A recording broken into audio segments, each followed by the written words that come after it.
rose again. Yeah, I've spoken before. I am a person who cannot force myself to believe in something. I must believe it from the bottom of my heart, and that's why I'm not a Christian. However, I can acknowledge, I do believe that Jesus was a fantastic person, a model of what it means to be. Do you believe that he made claims like the one I just quoted? Yeah. He went around saying things like, I'm the resurrection and the life. Whoever believes in me, even if they die, they'll live again. Yeah. Whoever lives and believes in me will never truly die. Yeah, he probably had his own reasons behind that, because in my belief, he was a human. Sure, he may not have been right the way that I see it. Was he lying? I would say yes. Lying, maybe for a purpose, maybe for not a purpose, but there's no way to understand. And so that's why I don't get into the mysticism of it. I get into what he believed in, and that is taking care of everyone around me. I'm just trying to do the math on that because, to me, if a person is... A person can lie and have good intentions at the same time. That person can be truthful and have evil. I disagree with you. I don't think a person can be like, here, my main talking point, Jesus was his identity.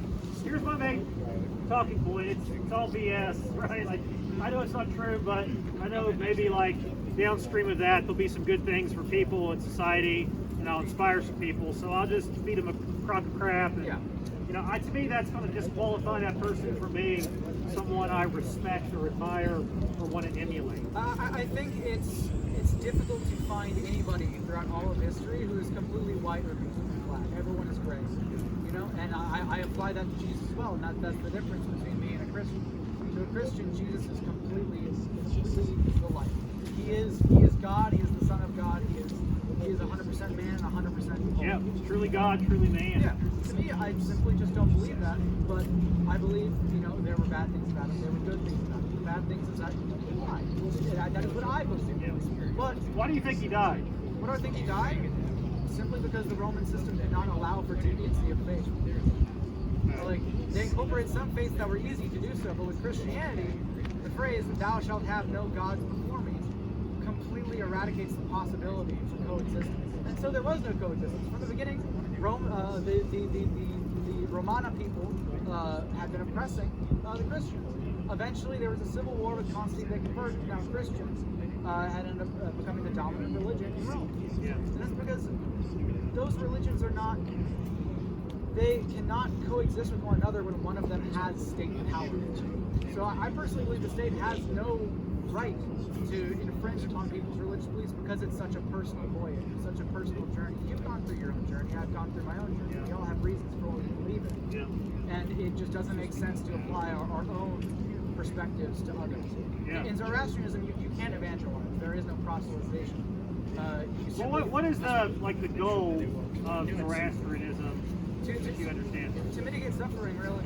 Our entire existence is a conflict between good and evil. So that is it. The highest, the noblest calling is to mitigate suffering. It's to mitigate suffering, whether it be through teaching, whether it be through creating, whether it be through loving. That is the main goal of Zoroastrianism. That's the reason why when the Persians conquered Babylon, what was the first thing they did? They freed the Jews. They brought all their stuff back to their temples. They recreated. They allowed them to practice their faith. They still had to pay taxes like everyone else, but they were able to practice their faith. They did the same thing for the Egyptians. They did the same thing for the Assyrians. They did the same thing for the Greeks. Is there hope? If I can ask you this: is there hope under Zoroastrianism on down the road that will achieve a society or a state of being in which there is no significant suffering? While our God is not omnipotent, we have ourselves.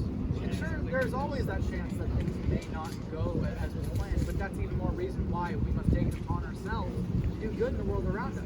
So that's achieved by us. Yes. We kind of... A blend of us and the God above us. We must work together. Work as one. What's his part? What's God's part? He's fighting in the heavens. Fighting what? Kind of the equivalent of Satan. Okay. Yeah. So there's a force of good and a force there is of a force evil. of good, there is a force of evil that are constantly combating each other. Both of them have the power of creation. And that is why there is sin in this world. And that is why God can't be down here with us in order to change things to make them as good as possible. God, you said God's not all power. He's all knowing, but not all power. He's all He would eradicate the good. Yes. So do we know does Zoroastrianism have a certainty that God or this agent of good will actually win in the end? It is prophesized. However, as the skeptic I am, I personally do not believe it. I believe that I must give everything that I can to ensure it. I can't take that chance, even if it's 0.000, how many zeros it takes. Would it be fair to say that God, in some sense, since He's not all powerful, kind of needs our help? Yeah, He needs our help. He's infinitely times more powerful than we are, but He is not absolute. And that is why. Yeah, that's a big difference. Yeah. Obviously from Christianity. right, and even the Judeo, the Old Testament, Yahweh. Yahweh is all powerful. Yeah. He is right. awesome. And it's that state of His concept of deity that I really cannot bring myself to believe, and that's because of the problem. Yeah. You know. So this young man here, what's your name, by the way? What is it? Adbe? Yeah. My name's Rich. Good to meet you. You are? Zachariah, you can call me Zach. Okay, Zach. So when I was responding earlier, to kind of give the meta narrative of good creation, fall, right? Yeah. Like that. How do you receive that, or how do you respond to that? For me, it's there. He is giving us the process of doing these things. However, in the end, He's not.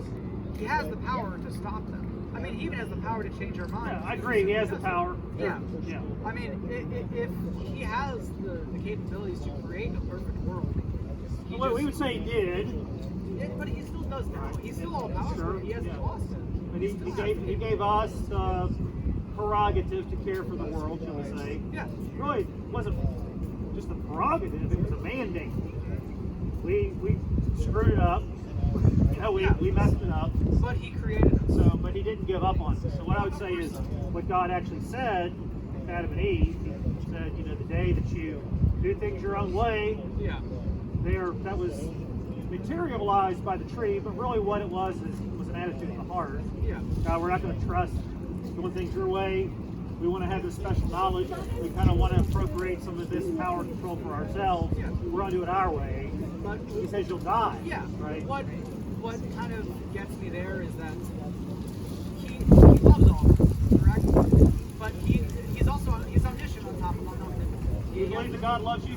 I believe that He does. Yes. I believe that He loves all of us, all of His creation. Yeah, in some sense, for sure. Yeah. And so when it comes to going to heaven in Zoroastrianism, it's a matter of your own soul. Because again, God is not all powerful. He will do everything He possibly can to get you into heaven. But if your soul is too thin to cross the bridge into the afterlife, then you'll end up in hell. And that's Through our alleviation of suffering, if I understand it right, we're thickening our souls. We're becoming substantial enough. The more human and holy we are, the stronger our souls are. The more we steal, the more we cheat, the more we lose what it means to be human, the thinner our soul becomes. So what would you say that do you have a name for God, or do you just say God? I usually just say God because not everyone wants to say Ahura Mazda. So, but that's his name. Ahura Mazda. Yes, Ahura Mazda. Okay. So I'm just gonna say God. Yeah, just say God. Do you understand God to be a God of justice? Yes. Yes, he's a God. So the name Ahura Mazda means the great wise one. Okay. He is one of wisdom, he is one of justice, he is one of love. And his counterpart Ahriman is one of the opposite. Both of them still have the power to create. That is something that is the same to both of them, except Ahriman is a creature of sin, a creature of destruction on top of creation, allowing for pain to prosper. Does God care about whenever I willfully sin in a way would He consider me to have committed an injustice if I inflict deliberate suffering on another conscious being? As in, like, Am I guilty? Does that give me sort of a posture of guilt before Him? Yeah. But I can be forgiven. Yes, but His love for you is still unchanged. Like, I mean, for example, Yahweh, when you harm someone around you, God understands that. God sees that. Well, Except He expects me not to. And, yeah, of course. Right, and He says objectively that's bad. Yeah, but He still loves you. I would say He has a benevolent love for all of His creation. Yeah. All humans are created imago Dei, in the image of God, Yes. which gives us, by the way, our moral value, our moral standing as humans, and makes things like racism and slavery, so on and so forth, wrong and evil. But I would say that my understanding of Yahweh is that Yahweh is such a God of justice that he can't just be like, oh well, Rich blew it, he did X, Y, and Z, and that increased the suffering both of himself and his family, the world. I'm just going to sweep that under the rug. I think there's real guilt, there's real shame, those are real things, and then my understanding is that Yahweh is the one who confronts these things head on, doesn't say, well, just go out and try to do more good deeds than bad, and somehow in the final analysis these things will, you're good while you're bad. I'm not saying that's what you believe. A lot of people believe something like that. Yeah, I mean, Huda Mazda does what he can in the world. There are times. He's very limited. Yeah, he's very limited. It is the thing. And I don't know. I don't mean for it to sound silly. I really don't. But I don't really know that I would want to follow a God. I don't mean that as any insult. I really don't.